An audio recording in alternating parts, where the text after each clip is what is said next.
अस्सलाम वालेकुम। मैं हूं डॉक्टर गुल रहमान अलमी और आज हमारा टॉपिक है हाइड्रोलाइसिस।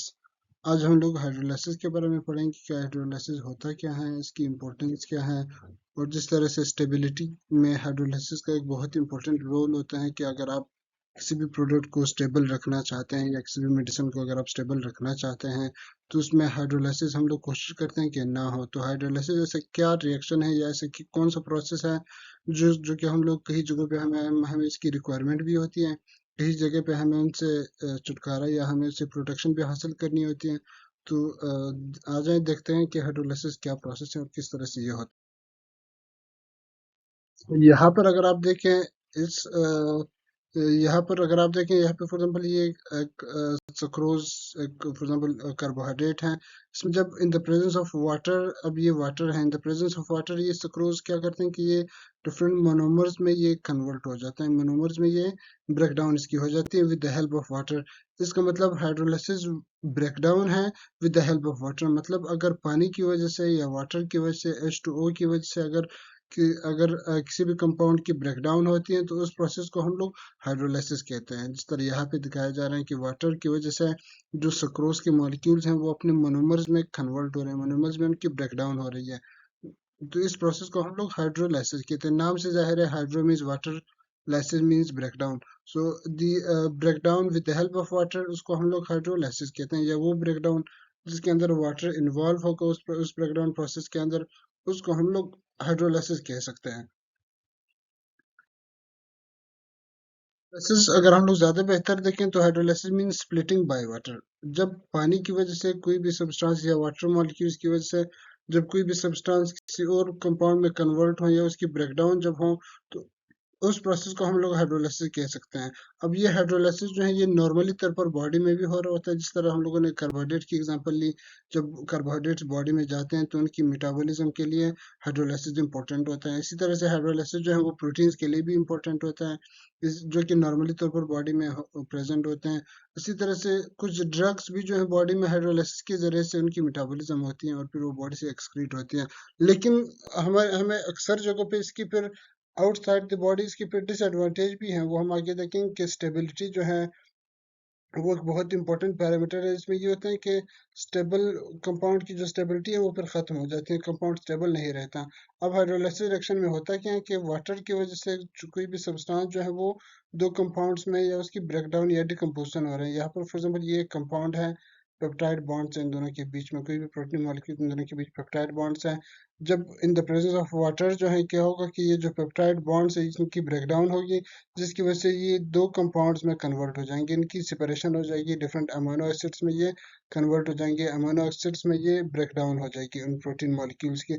इस प्रोसेस को हम लोग हाइड्रोलाइसिस कहते हैं, जो कि स्प्लिटिंग है, इनकी ब्रेक डाउन है या इनकी सेपरेशन है with the help of water. इस प्रोसेस को हम लोग हाइड्रोलाइसिस कहते हैं। और कुछ जगहों पे इस प्रोसेस को प्रोसीड अप करने के लिए हमें अक्सर कुछ जगहों पे कुछ सॉल्वेंट्स की भी जरूरत पड़ सकती है। जिस तरह फॉर एग्जाम्पल इथाइल अल्कोहल है या पॉली इथाइलिन ग्लाइकोल है, जो कि हम लोगों ने को सॉल्वेंट्स वाले कैटेगरी में इसको ज्यादा डिटेल में पढ़ाया था, वहां पर आप लोग देख सकते हैं। तो जो हाइड्रोलाइसिस हैं ये बेसिकली इसमें वाटर की वजह से अगर कोई भी सब्सटेंस किसी भी सब्सटेंस की ब्रेकडाउन होती है तो उसको हम लोग हाइड्रोलाइसिस कहते हैं। अब इसमें कुछ सब्सटेंसेस जो है वो नॉर्मल टेम्परेचर या नॉर्मल पीएच पे भी हाइड्रोलाइज होते हैं, कुछ जो है वो स्पेसिफिक पीएच पे उनकी हाइड्रोलाइसिस होती है। फॉर एग्जांपल एस्प्रिन जो है, जो कि एक बहुत ही कॉमन मेडिसन है, जो कि पेन किलर या एंटीपायरेटिक के तौर पे यूज होते हैं बुखार वगैरह के लिए या दर्द के लिए, जो कि बहुत कॉमन ब्रांड इसका डिस्प्रिन है, जो कि हम लोग पानी में डाल के फिर उसको पीते हैं, डिस्पर्सिबल टेबलेट्स हैं। तो एस्प्रिन जो है इसको अगर हम लोग टेम्परेचर पीएच अगर प्रोवाइड करें किसी भी वजह से, अगर इनके सोल्यूशन का पीएच अगर 10 हो जाए तो एस्प्रिन जो है वो हाइड्रोलाइसिस रिएक्शन शो करेगा। एस्प्रिन जो है वो वाटर के साथ रिएक्शन करेगा, जिसकी वजह से एस्प्रिन सैलिसिलिक एसिड में कन्वर्ट होगा और एसिटिक एसिड में कन्वर्ट हो जाएगा। अब ये भी प्रोसेस बेशक वो किसी और पीएच 10 होने की वजह से ये प्रोसेस हो रहा है, लेकिन ये प्रोसेस वाटर की वजह से हो रहा है। अगर वाटर ना हो नहीं होगा तो एस्प्रिन जो है वो सैलिसिलिक एसिड और एसिटिक एसिड में कन्वर्ट नहीं होगा। इसका मतलब यहाँ पर वाटर ही इन्वॉल्व है, जो कि एस्प्रिन की ब्रेकडाउन करवाता है। तो इस प्रोसेस को हम लोग हाइड्रोलाइसिस कहते हैं, जिसमें जिसमें वाटर इन्वॉल्व है या वो हाइड्रोलाइसिस जो कि वाटर की वजह से हो।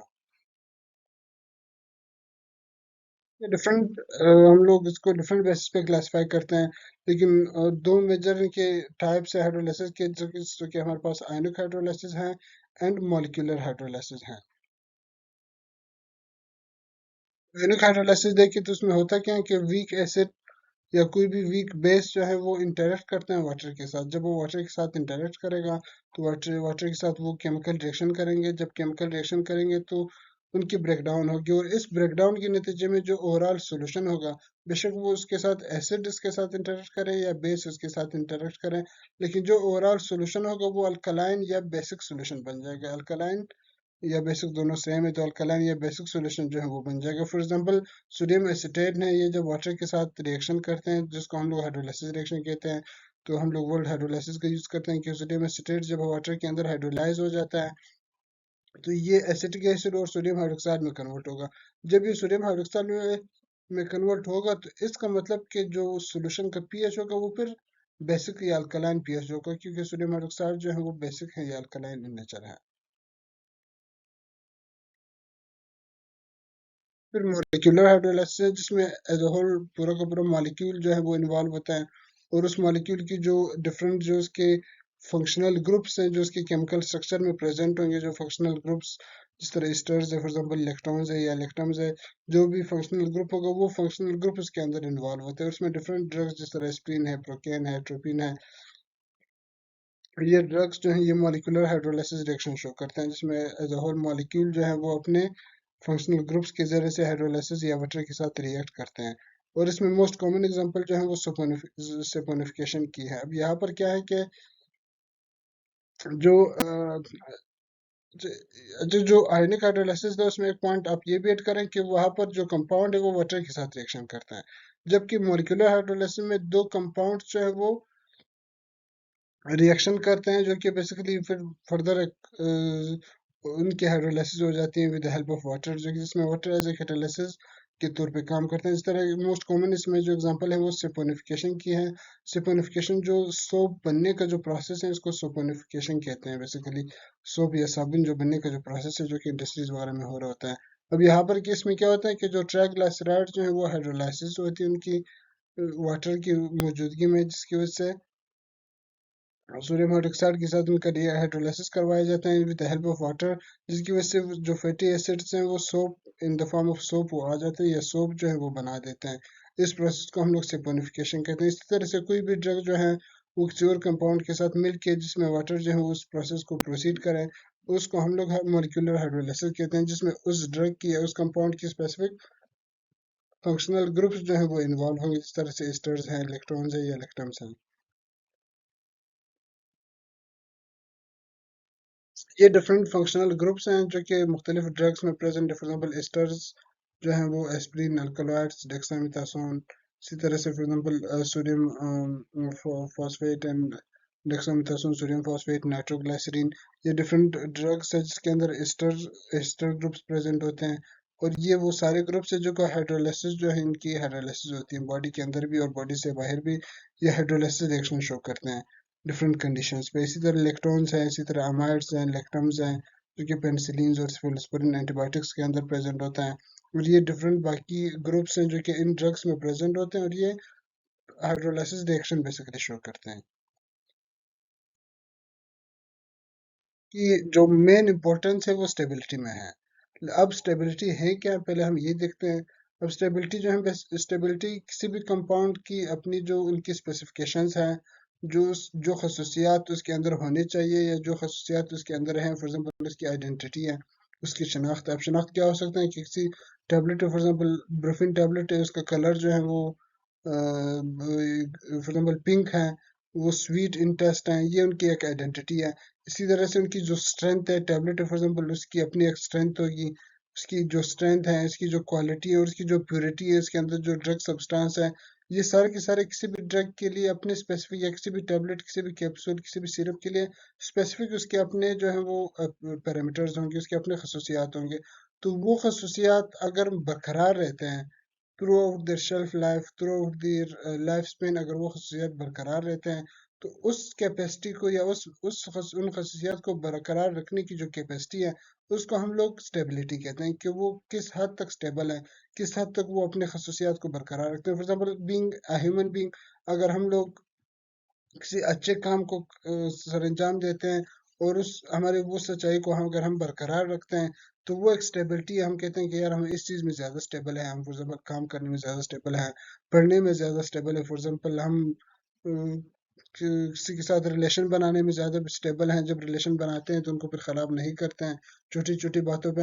अब ये एक स्टेबिलिटी है। इसी तरह से ड्रग्स के अंदर भी स्टेबिलिटी होती है कि आप ड्रग्स की जो डोजेज फॉर्म्स हैं, जो टेबलेट्स कैप्सूल वगैरह हैं, उनकी अपनी शनाख्त होती है, अपनी उनकी क्वालिटी होती है, उनकी अपनी प्योरिटी होती है, जिनको हम बरकरार रखने की कोशिश करते हैं, और इसको हम लोग स्टेबिलिटी कहते हैं। फर्दर अगर कोई भी सब्सटेंस इनस्टेबल हो जाता है, या कोई भी अगर ड्रग मॉलिक्यूल्स या जो डोजेज फॉर्म है, टैबलेट है या कैप्सूल या सिरप है या इंजेक्शन है, वो अगर इनस्टेबल हो जाता है किसी रीज़न की वजह से, तो उसमें तीन तरह के चेंजेस आ सकते हैं। या तो ये है कि उसकी जो परफॉर्मेंस है, फॉर एग्जाम्पल डिसोल्यूशन जो है, वो डिसोल्यूशन मीन्स पानी के अंदर डिजोल्व हो जाना। फॉर एग्जाम्पल डिस्प्रिन टैबलेट है, उसको आप पानी के अंदर जब डालेंगे तो उसको डिजोल्व हो जाना चाहिए। अगर वो पानी के अंदर डिजोल्व नहीं होती, तो इसका मतलब कि वो अनस्टेबल है, फिर उसके अंदर कोई अनस्टेबिलिटी आई है।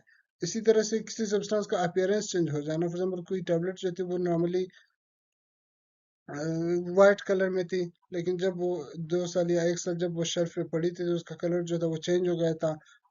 या सिरप इसी तरह से है कि syrup for example normally for example वो रेड कलर था या ब्राउन कलर था, लेकिन बाद में किसी वजह से या टाइम की वजह से उनका जो कलर है वो चेंज हुआ है।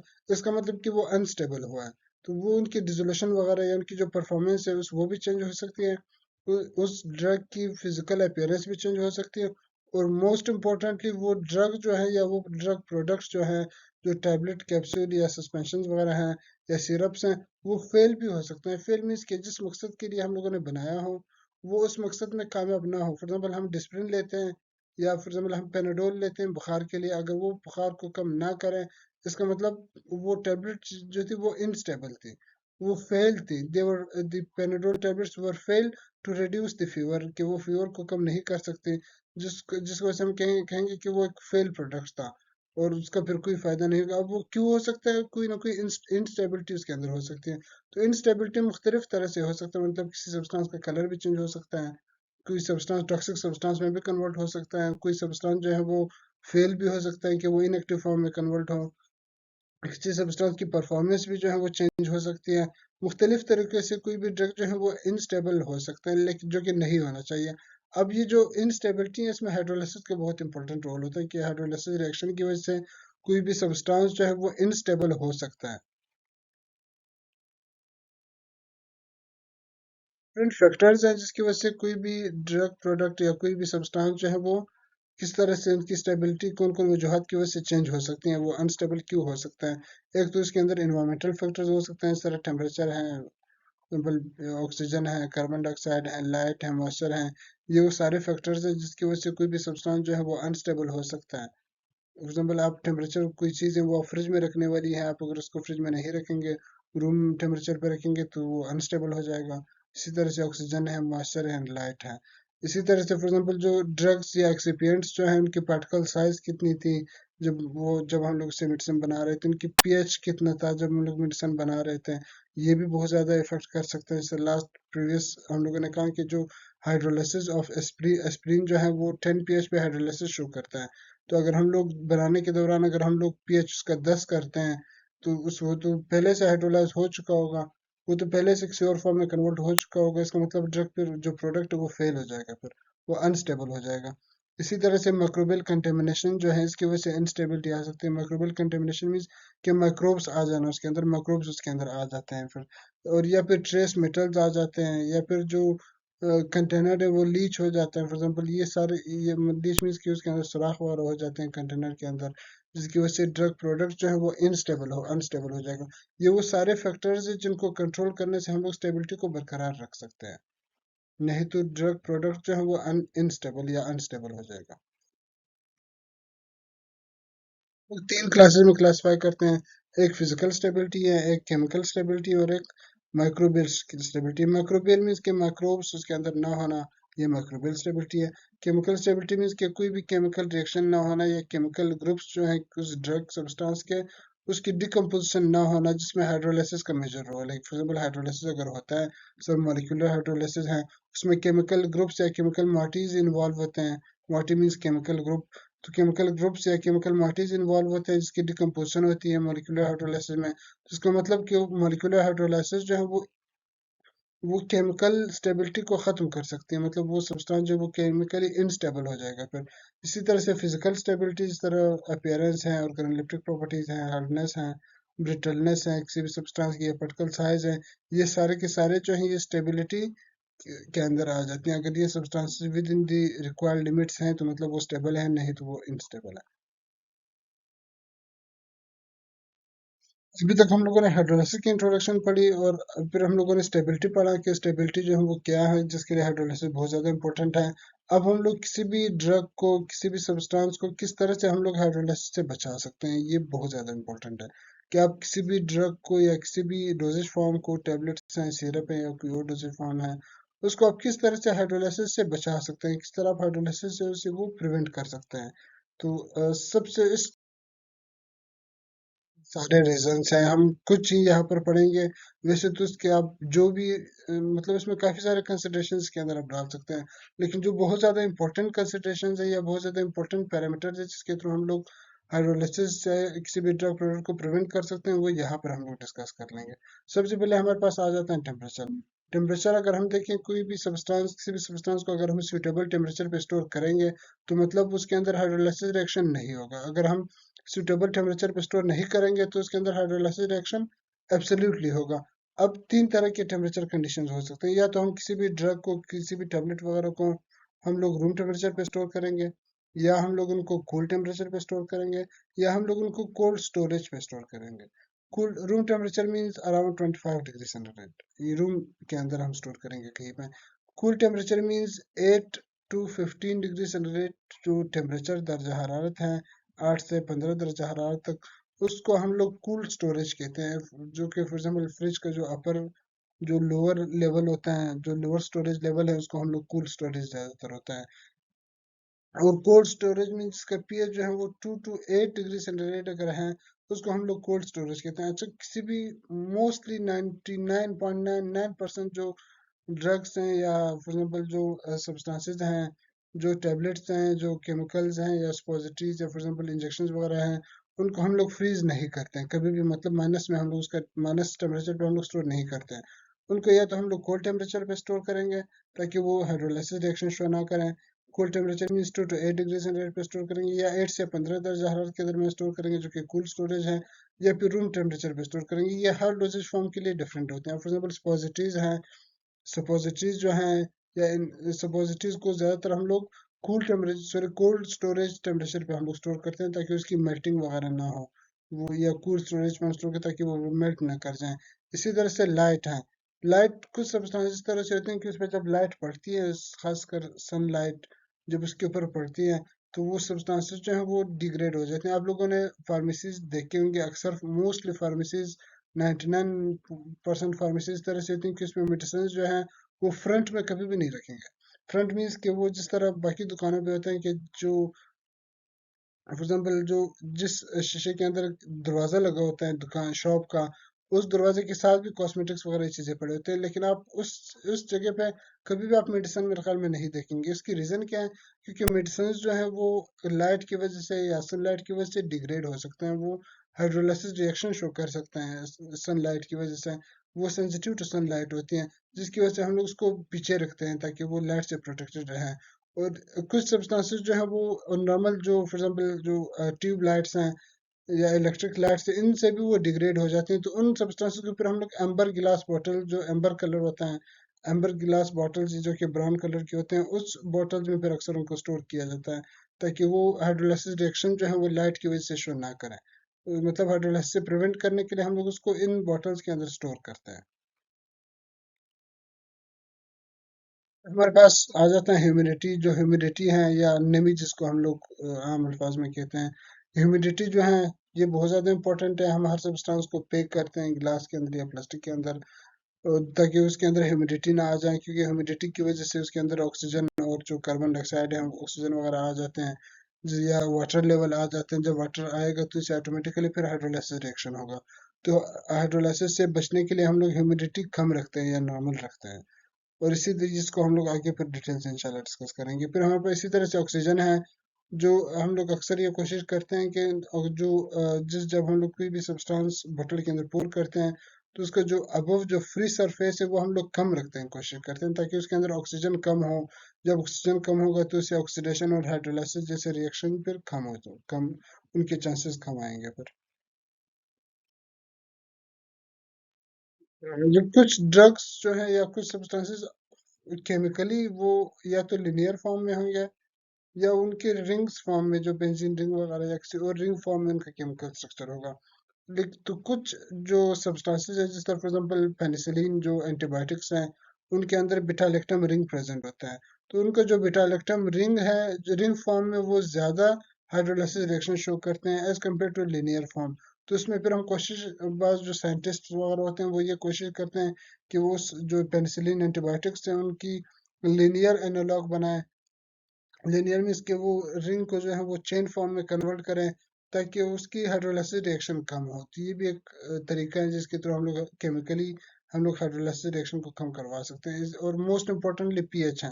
पीएच तो बहुत ज़्यादा इंपॉर्टेंट करते हैं, क्योंकि हाइड्रोलाइसिस रिएक्शन जो है ये हाइड्रोजन आयंस की वजह से जो यह कैटालाइज हो सकता है, जो कि यह हाइड्रोक्सिल आयंस जो बेस और एसिड में होते हैं, उन आयंस की वजह से ये कैटालाइज हो सकता है हाइड्रोलाइसिस रिएक्शन। इस वजह से पीएच को हम लोग मेंटेन रखते हैं। मोस्टली हम लोग कोशिश करते हैं कि जिस उनकी जो जब हम लोग प्रोडक्ट्स बना रहे होते हैं, उस दौरान भी हम लोग पीएच मेंटेन करते हैं, बाद में भी हम लोग पीएच मेंटेन करते हैं। जिस तरह हम लोगों ने लास्ट एग्जांपल प्रीवियसली हम लोगों ने पढ़ा कि जो एस्प्रिन है वो 10 पीएच पे वो हाइड्रोलाइसिस रिएक्शन शो करते हैं। तो इसका मतलब अगर हम पीएच कंट्रोल करेंगे तो उसकी हाइड्रोलाइसिस रिएक्शन नहीं होगी फिर। तो फिर हमारे पास एक और पैरामीटर आ जाते हैं कि सुपरसिंग सॉल्युबिलिटी। कुछ सब्सटेंसेस इस तरह होते हैं, वैसे नॉर्मली तो हम कहते हैं कि सब्सटेंस अगर ज़्यादा सॉल्युबल है तो हमारे लिए उतना ही ज़्यादा फायदा है, लेकिन इस तरह हम कहते हैं कि एवरीथिंग हैज़ अ लिमिट, हर चीज़ की एक लिमिट होती है।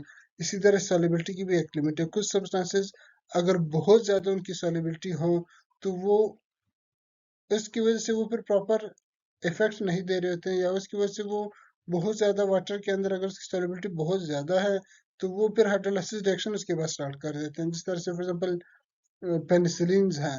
अब पेनिसिलिन जो है उसको अगर हम लोग प्रोकेन पेनिसिलिन में चेंज करते हैं, पेनिसिलिन जो है उसकी जो सॉल्युबिलिटी बहुत ज़्यादा है वाटर के अंदर, जिसकी वजह से वो जैसे बॉडी में जाती है फौरन हाइड्रोलाइसिस शो करती है और वो बॉडी से एक्सक्रीटेड हो जाते हैं बगैर काम किए। तो पेनिसिलिन को अगर हम लोग प्रोकेन पेनिसिलिन में कन्वर्ट करें, जिसकी वजह से जो उनकी जो सॉल्युबिलिटी है वो हाइड्रोलाइसिस रिएक्शन जो है वो कम हो जाएगी। और हाइड्रोलाइसिस रिएक्शन कम होने की वजह से उनकी जो स्टेबिलिटी है वो ज़्यादा बेहतर होगी, वो ज़्यादा स्टेबल रहेगा फिर, जिसकी वजह से ज़्यादा इफेक्ट्स उसके फिर आ सकते हैं बॉडी के अंदर।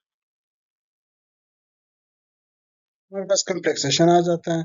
ये एक दो साइंटिस्ट हैं, हेगुची एंड लेकमैन, जिन्होंने ये कहा था कि अगर आप ड्रग को किसी और सब्सटेंस के साथ कॉम्प्लेक्स बनवाते हैं, या एक ड्रग को किसी और ड्रग के साथ अगर आप कॉम्प्लेक्स बनवाते हैं, तो उनसे उन ड्रग्स की जो हाइड्रोलाइसिस है वो प्रिवेंट कर सकते हैं, इस तरीके से कि आप दो ड्रग्स को कंबाइन करें, जिसकी वजह से दोनों की जो हाइड्रोलाइसिस है वो प्रिवेंट हो जाएगी, वो हाइड्रोलाइसिस शो नहीं करेंगे।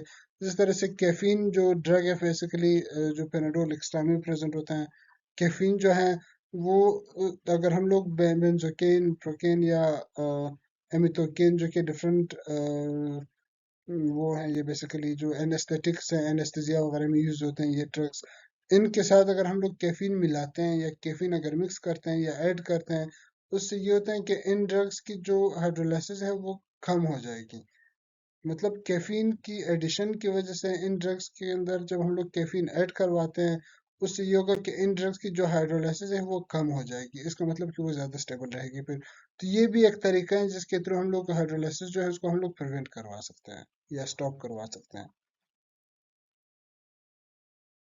फिर हमारे पास दो मोर इफेक्ट्स हैं, जो कि last but not the least, जो कि हमारे पास सॉल्वेंट है। कि अगर आप सॉल्वेंट प्रॉपर कैटेगरी, बाज दफ़ा ये होता है कि सॉल्वेंट के सॉल्वेंट जो है वो हाइड्रोलाइसिस रिएक्शन शो करते हैं किसी भी ड्रग के साथ, उनको भी हम लोग सॉल्वेंट सूटेबल सॉल्वेंट कैटेगरी अगर हम यूज करेंगे तो उससे हाइड्रोलाइसिस जो रेट है वो फिर कम हो जाएगा अगर हम लोग सूटेबल सॉल्वेंट कैटेगरी यूज करेंगे।